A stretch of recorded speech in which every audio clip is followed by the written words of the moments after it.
Leitura Livro dos Espíritos, capítulo 3 da Criação. Formação dos mundos. O universo abrange a infinidade dos mundos que vemos e dos que não vemos. Todos os seres animados e inanimados, todos os astros que se movem no espaço, assim como os fluidos que o enchem. 37. O universo foi criado ou existe de toda a eternidade como Deus. É fora de dúvida que ele não pode ter feito a si mesmo. Se existisse como Deus de toda a eternidade, não seria obra de Deus. Diz-nos a razão não ser possível que o universo se tenha feito a si mesmo, e que não podendo também ser obra do acaso, há de ser obra de alguém, e esse alguém com certeza será Deus. Como Deus criou o universo? Para me servir de uma expressão corrente, eu direi, pela sua vontade. Nada caracteriza melhor essa vontade onipotente do que estas belas palavras da Gênese. Deus disse, faça-se a luz, e a luz foi feita. 39. Podemos conhecer o modo de formação do mundo? Tudo que a esse respeito se pode dizer e podeis compreender é que os mundos se formam pela condensação da matéria disseminada no espaço. 40. Serão os cometas, como agora se pensa, um começo de condensação da matéria, mundos em via de formação? Isso está certo. Absurdo, porém, é acreditar na influência deles. Refiro-me à influência que vulgarmente lhe atribuem, porquanto todos os corpos celestes influem de algum modo em certos fenômenos físicos. 41. Pode um mundo completamente formado desaparecer e disseminar-se de novo no espaço, a matéria que o compõe?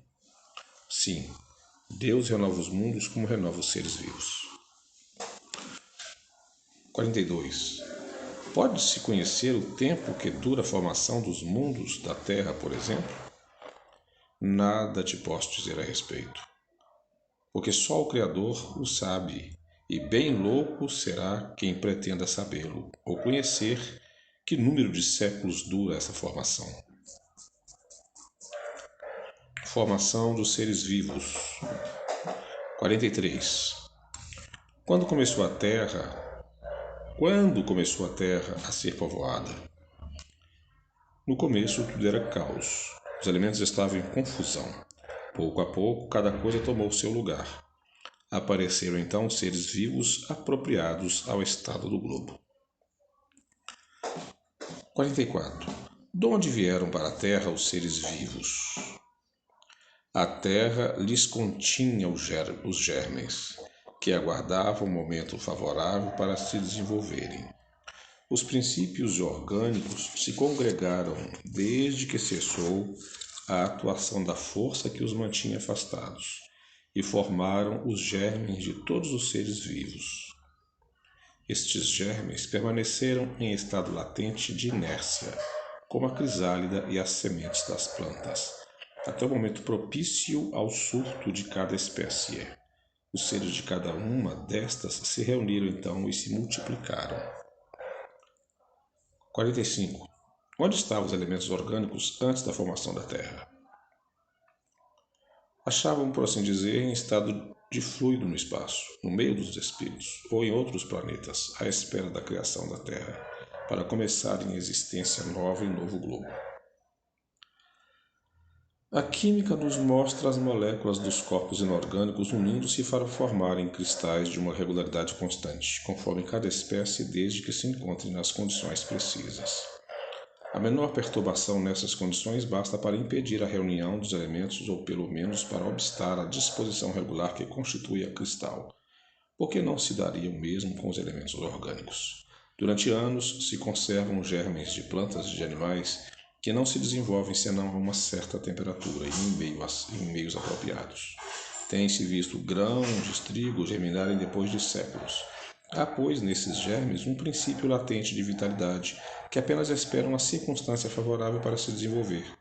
O que diariamente ocorre debaixo das nossas vistas, porque não pode ter ocorrido desde a origem do globo terráqueo. A formação dos seres vivos, saindo eles do caos pela força mesma da natureza. Diminui de alguma coisa a grandeza de Deus? Longe disso. Corresponde melhor à ideia que fazemos do seu poder e de exercer sobre a infinidade dos mundos por meio das leis eternas.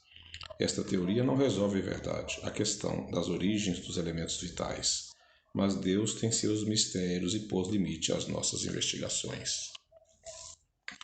46. Ainda há seres que nasçam espontaneamente? Sim, mas o germe primitivo já existia em estado latente. Sois todos os dias testemunhas desse fenômeno. Os tecidos do corpo humano e dos animais não encerram os germes de uma multidão de vermes que só esperam para desabrochar a fermentação pútrida que lhes é necessária à existência? É um mundo minúsculo que dormita e se cria. 47. A espécie humana se encontrava entre os elementos orgânicos contidos no globo terrestre? Sim, e veio a seu tempo. Foi o que deu lugar a que se dissesse que o homem se formou do limo da terra.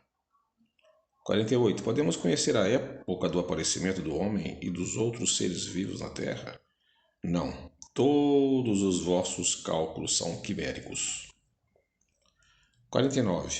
Se o germe da espécie humana se encontrava entre os elementos orgânicos do globo, por que não se formam espontaneamente homens como na origem dos tempos? O princípio das coisas está no segredo de Deus. Entretanto, pode dizer-se que os homens, uma vez espalhados pela terra, absorveram em si mesmos os elementos necessários à sua formação, à sua própria formação, para os transmitir segundo as leis da reprodução. O mesmo se deu com as diferentes espécies de seres vivos. Povoamento da Terra. Adão. 50. A espécie humana começou por um único homem? Não. Aquele a que chamais Adão não foi o primeiro nem o único a povoar a Terra. 51. Poderemos saber em que época viveu Adão? Mais ou menos na que lhe assinalais, cerca de 4.000 anos antes de Cristo. O homem cuja tradição se conservou sob o nome de Adão foi dos que sobreviveram em certa região e há alguns dos grandes cataclismos que revolveram em diversas épocas a superfície do globo, e se constitui tronco de uma das raças que atualmente o povoam. As leis da natureza se opõem a que os progressos da humanidade, comprovados muito tempo antes do Cristo, se tenham realizado em alguns séculos, como houvera sucedido se o homem não existisse na Terra senão a partir da época indicada para a existência de Adão. Muitos, com mais razão, consideram Adão um mito ou uma alegoria que personifica as primeiras idades do mundo. Diversidade das raças humanas. 52. De onde provêm as diferenças físicas e morais que distinguem as raças humanas da Terra? Do clima, da vida e dos costumes. Dá-se aí o que se dá com dois filhos de uma mesma mãe, que, educados longe um do outro e de modos diferentes, em nada se assemelharão quanto ao moral.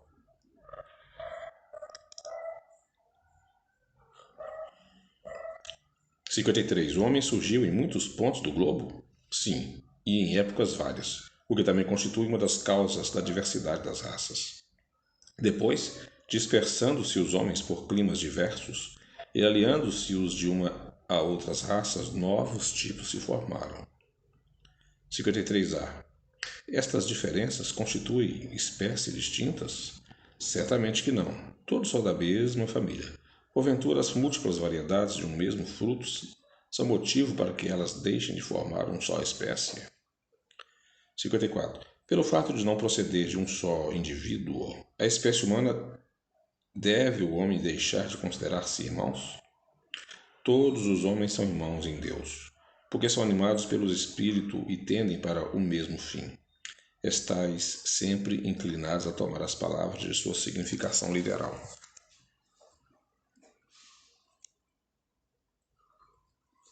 Pluralidade dos mundos. 55. São habitados todos os globos que se movem no espaço? Sim, e o homem terreno está longe de ser, como supõe, o primeiro em inteligência, em bondade e em perfeição. Entretanto, há homens que se têm por espíritos muito fortes e que imaginam pertencer a este pequenino globo o privilégio de conter seres racionais. Orgulho e vaidade. Julgam que só para eles criou Deus o universo. Deus povoou de seres vivos os mundos, concorrendo todos esses seres para o objetivo final da providência. Acreditar que só os haja no planeta que habitamos fora duvidar da sabedoria de Deus, que não fez coisa alguma inútil. Certo a esses mundos há de ele ter dado uma destinação mais séria do que a de recrearem a vista. Aliás, nada há, nem na posição, nem no volume, nem na constituição física da Terra, que possa induzir a suposição de que ela goze do privilégio de ser habitada, com a exclusão de tantos milhares de milhões de mundos semelhantes.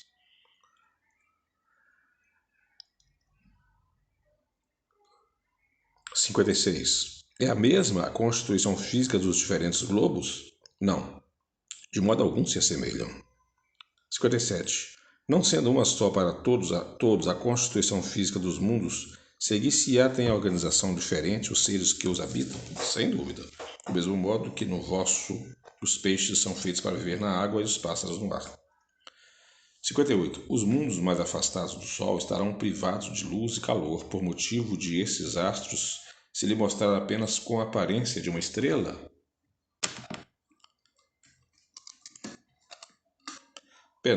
Pensais então que não há outras fontes de luz e calor além do Sol, e em nenhuma conta tendes a eletricidade, que em certos mundos desempenha um papel que desconheceis e bem mais importante do que o que lhes cabe desempenhar na Terra? Ademais, não dissemos que todos os seres são feitos de igual matéria, que vós outros e com órgão de conformação idêntica à dos vossos? As condições de existência dos seres que habitam os diferentes mundos hão de ser adequadas ao meio em que eles cumpre viver. Se jamais houvéramos visto peixes, não compreenderíamos que pudesse haver seres que vivessem dentro d'água. Assim acontece com relação aos outros mundos que, sem dúvida, contêm elementos que desconhecemos. Não vemos na Terra as longas noites polares iluminadas pela eletricidade das auroras boreais? Que há de impossível em ser a eletricidade em algum mundo mais abundante que na Terra e desempenhar neles uma função de ordem geral, cujos efeitos não podemos compreender?